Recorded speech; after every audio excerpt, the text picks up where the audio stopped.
मंगलवारम 2023 में आई तेलुगु लैंग्वेज की mystery thriller film है। मूवी काफी रोमांचक होने वाली है, तो चैनल पर अगर नए हैं तो चैनल को जरूर सब्सक्राइब करें। सैलू और रवि काफी अच्छे दोस्त होते हैं। सैलू का काजल खत्म हो जाने पर रवि उसके लिए महालक्ष्मी के मंदिर से काजल लेकर आता है। सैलू की मां मर चुकी थी तो उसके पिता ने दूसरी शादी कर ली। अब सैलू अपनी नानी के साथ रहती है। सैलू के पिता और उसकी सौतेली माँ उसकी नानी से सैलू की माँ के नाम पर जो 3 एकड़ जमीन थी उसे अपने नाम करने के लिए कहते हैं। इसके बदले में वह सैलू को अपने साथ रखेंगे और उसका पालन पोषण करेंगे। लेकिन सैलू की नानी जमीन देने से इनकार कर देती है। इस पर सैलू का पिता सैलू को वहीं छोड़कर अपनी दूसरी पत्नी को लेकर चला जाता है। सैलू बहुत रोती है। रवि सैलू को समझाता है कि तेरा बाप और मेरा बाप दोनों ही हरामी हैं। उनके होने ना होने से कोई फर्क नहीं पड़ता। तभी वहाँ रवि का बाप आता है और रवि को 2 थप्पड़ मारता है। रवि वहाँ से उसे गाली देकर भाग जाता है। रवि का बाप सैलू से कहता है कि बेटा बहुत दिनों से तुम घर नहीं आई, कल जरूर आना। अब सैलू थोड़ी बड़ी हो गई थी। उसकी नानी सैलू के पिता को फोन करके सैलू को ले जाने के लिए कहती है, मगर उसका पिता यह बात कहकर टाल देता है कि जायदाद तो देनी नहीं है, फिर हम उसका पालन पोषण क्यों करें। रात को गांव के एक घर में आग लग जाती है। यह घर रवि का था। उसमें रवि और उसके पिता दोनों जलकर मर जाते हैं। फिर आगे दिखाया जाता है कि गांव की एक दीवार पर किसी ने मच्छी राजू, चिन्ना प्रताप राजू और डेनियल की पत्नी के बीच नाजायज संबंध के बारे में लिखा था। अभी गांव के लोग उसे पढ़ ही रहे होते हैं कि दोनों की लाश कुएं के पास से मिलती है। गांव वाले अपना अपना अनुमान लगाते हैं कि दीवार पर किसने लिखा और इन दोनों की मौत कैसे हुई। तभी वहाँ लेडी न्यूली अपॉइंट एसआई आती है। वह लाश की अच्छे से तहकीकात करती है। वहाँ का लोकल फोटोग्राफर लाश की तस्वीरें निकालता है। इसके बाद जब एसआई लाश को पोस्टमार्टम के लिए ले जाने को कहती है तो गांव वाले इसका विरोध करते हैं। उन्हें लगता है कि पोस्टमार्टम करने के बहाने पुलिस वाले मरे हुए लोगों की आंखें और किडनी निकाल लेते हैं। गांव वाले कहते हैं कि आपको कुछ भी करने से पहले आपको हमारे जमींदार प्रकाश बाबू से बात करनी होगी। प्रकाश भी कुएं के पास पहुंचता है। एसआई अपना परिचय देते हुए कहती है कि मेरा नाम माया है, मैं यहाँ की नई एसआई हूँ, जिसके लिए मैं इन लाशों को पोस्टमार्टम के लिए भेजना चाहती हूँ। गांव वालों ने कहा कि आपसे पूछना जरूरी है। प्रकाश कहता है कि किसी ने आपसी दुश्मनी में आकर दीवार पर लिख दिया होगा। वह बेइज्जती इनसे बर्दाश्त नहीं हुई, इसीलिए कीड़े मारने की दवाई खाकर मर गए। यही लिख लो, हमारे गांव में किसी का पोस्टमार्टम नहीं होता, यह मेरा गांव है। गांव वाले दोनों को ले जाकर उनका अंतिम संस्कार कर देते हैं। वहाँ एक आदमी मास्क लगाए रहता है। वह लाशों को जलाने का काम करता है। गांव में एक डॉक्टर होता है। वह गांव वालों की बहुत देखभाल करता है, यहाँ तक कि उनके पास अगर पैसे ना हो तो वह दवाई के लिए अपनी तरफ से पैसे दे देता है। गांव में गोविंद के घर शादी होती है। सारे गांव वाले खाना खाने के लिए इकट्ठा होते हैं। वहाँ का एक गुर्जा नाम के आदमी को, जो गांव का लोकल फोटोग्राफर होता है, उसी पर शक होता है।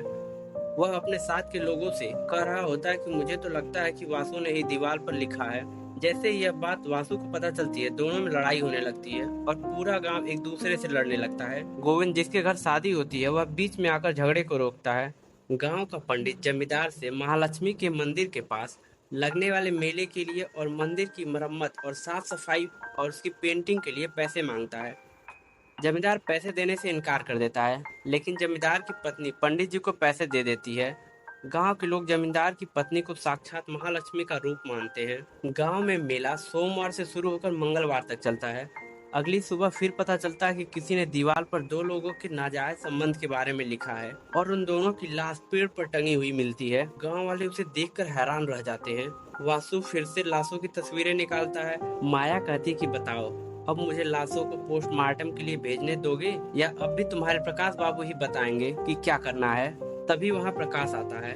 माया कहती है कि मैंने पहले ही कहा था कि ये मर्डर है। पिछली बार की जो 2 लाशें मिली थी वह भी मर्डर थी। किलर को पकड़ने के लिए पोस्टमार्टम जरूरी है। लाशों को पोस्टमार्टम के लिए भेज दिया जाता है। गांव वाले एक बात तो आइडेंटिफाई कर लेते हैं कि जो भी मौतें हो रही हैं वह मंगलवार को ही हो रही हैं। गुर्जा और सारे गांव के मर्द मंगलवार की रात को पूरे गांव में घूमते हैं। वे किसी को दीवार पर लिखते हुए देख लेते हैं। वे उसका पीछा करते हैं। वह भागते भागते नदी में कूद जाता है। फिर भी गुर्जा और गांव वाले उसे पकड़ ही लेते हैं। डॉक्टर जब गांव में आता है तब वह कुएं के पास मरी हुई शैलजा को बैठे हुए देखता है। वह इस बात को पूरे गांव में फैला देता है। फिर 18 महीने पहले की घटना दिखाई जाती है, जिसमें सैलू कॉलेज जाती है। कॉलेज में उसका एक फेवरेट लेक्चरर होता है।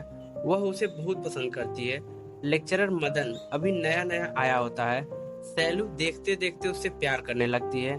एक रोज बारिश में सैलू मदन के लिए खीर लेकर जाती है। मदन कहता है कि अभी बारिश हो रही है तो तुम थोड़ी देर के लिए रुक जाओ, बारिश बंद होने के बाद तुम चली जाना। मदन को पता था कि सैलू उसे पसंद करती है, इसलिए मदन सैलू को किस करने के लिए आगे बढ़ता है, लेकिन सैलू वहाँ से बाहर चली जाती है और न जाने क्या होता है कि वह फिर से अंदर आती है। वह दोनों सेक्स करते हैं। सैलू मदन को दिल से चाहती है।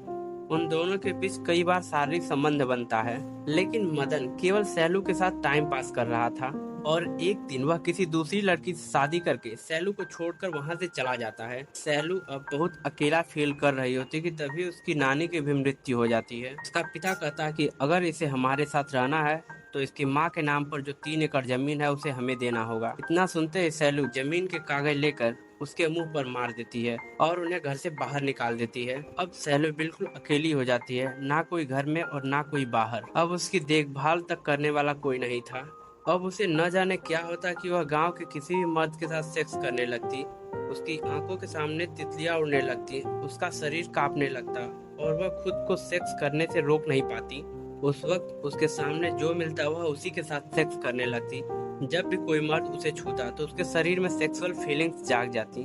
उसे कंट्रोल करने के लिए वह अपने हाथ में एक रबड़ पहन लेती है। वह उससे अपने आप को चोट करती है ताकि वह नियंत्रण में रह सके। जहां वह काम करती है वहां का मालिक अपने दोस्तों के साथ सैलू को सेक्स करने के लिए कहता है और सैलू के मना करने पर वह उसे काम से निकाल देता है। रात को फिर से सैलू के ऊपर सेक्सुअल फीलिंग्स हावी होती हैं। वह किसी लड़की को बुलाती है और एक डंडे से खुद को मारने के लिए कहती है। खुद को दर्द देकर वह खुद की सेक्सुअल फीलिंग्स को कंट्रोल करती है। वह नदी में कूदकर मरना भी चाहती है, लेकिन उसके पास इतनी हिम्मत नहीं होती कि वह जान दे सके। वह बस दिन रात गांव में भटकती और जो मिल जाए उसके साथ सेक्स करती। कई बार तो गांव वाले उसे ऐसा करते हुए देख भी लेते हैं।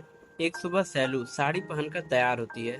तभी गांव के कुछ लोग सैलू को अपने साथ जमींदार प्रकाश बाबू के पास लेकर जाते हैं।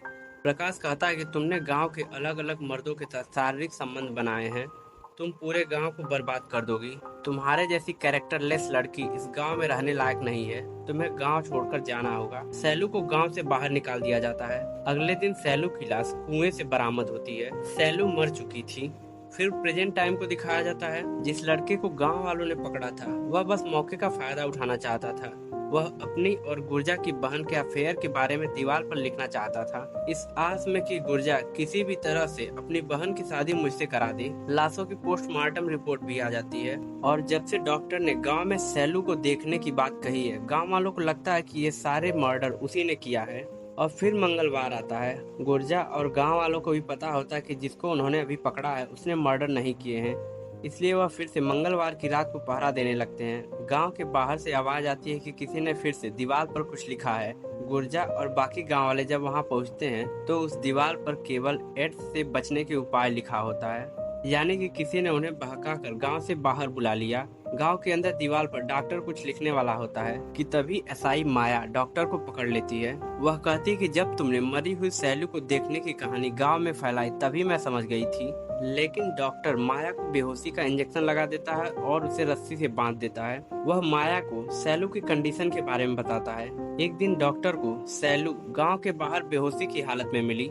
डॉक्टर उसे अपने साथ लाया, उसके कुछ टेस्ट किए। उसने सैलू को गांव के बाहर भी डॉक्टर को दिखाया, जिसे पता चलता है कि सैलू को हाइपर सेक्सुअल डिसऑर्डर है। नॉर्मल लड़कियों में जितना सेक्सुअल हार्मोन रिलीज होता है उससे 10 गुना ज्यादा सैलू में रिलीज होता है।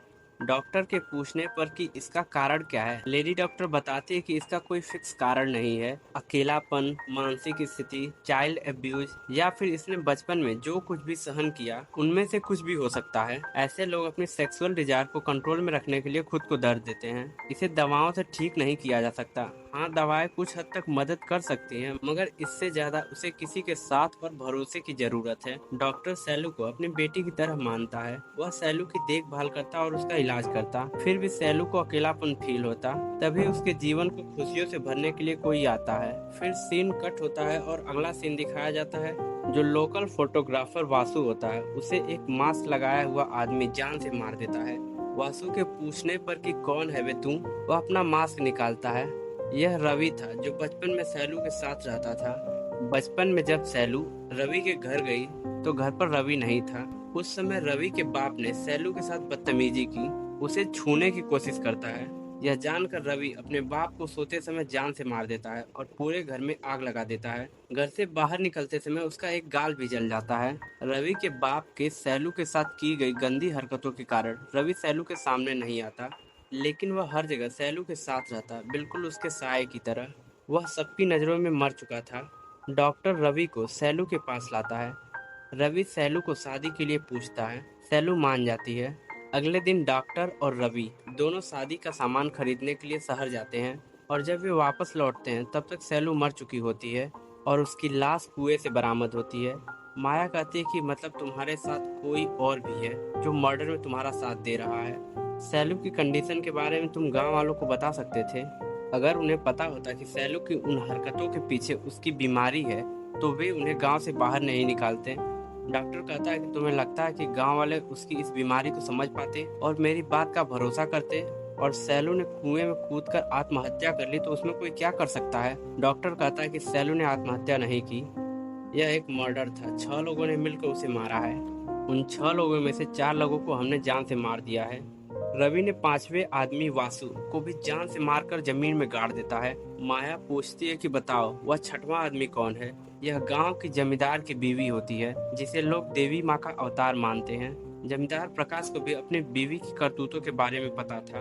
वह पूछता है कि बताओ तुमने ऐसा क्यों किया। वह बताती कि जब वह और वासु एक सुनसान कमरे में रंगरलिया मना रहे थे तब सैलू का कुछ गुंडों ने पीछा किया। उनसे बचने के लिए सैलू भागते भागते उस कमरे के पास आ गई। उसने हम दोनों को सेक्स करते हुए देख लिया, लेकिन वहाँ से जाते समय जमींदार की पत्नी सैलू को देख लेती है। जमींदार की पत्नी वासु और अपने 4 भरोसेमंद और लोगों से सैलू को गांव में बदनाम करके उसे गांव से बाहर निकलवा देती है। उसके बाद वासु रस्सी से सैलू का गला दबाकर मार देता है और उसे कुएं में फेंक देता है। इतना कुछ करने के बाद भी जमींदार की पत्नी की आंखों में पश्चाताप नहीं दिख रहा था। जमींदार उसे छत से नीचे फेंक देता है और उस पर पेट्रोल छिड़ककर आग लगा देता है। उसे यह करते हुए डॉक्टर देख लेता है। वासु को मारते समय रवि को भी चाकू लग गया था, मगर वह सैलू के बिना इस दुनिया में जीना नहीं चाहता था। वह कुएं में कूदकर अपनी जान दे देता है। माया एसआई के प्रकाश बाबू से पूछने पर कि आपकी बीवी की मौत कैसे हुई, प्रकाश कहता है कि गांव में हो रहे हादसों को वह सहन नहीं कर सकी और गांव की भलाई के लिए उसने अपने आप को आग लगाकर देवी महालक्ष्मी को समर्पित कर दिया। एसआई माया को भी लगता है कि यही इंसाफ है। जिन्होंने भी गलतियां की उन्हें सजा मिल चुकी है और वह वहां से चली जाती है। अब सवाल यह आता है कि जमींदार को तो उसकी पत्नी ने बताया कि उसने सैलू का मर्डर करवाया, लेकिन जब रवि और डॉक्टर दोनों गांव से बाहर थे और गांव में आने तक सैलू मर चुकी थी, फिर उन्हें कैसे पता चला कि सैलू ने आत्महत्या।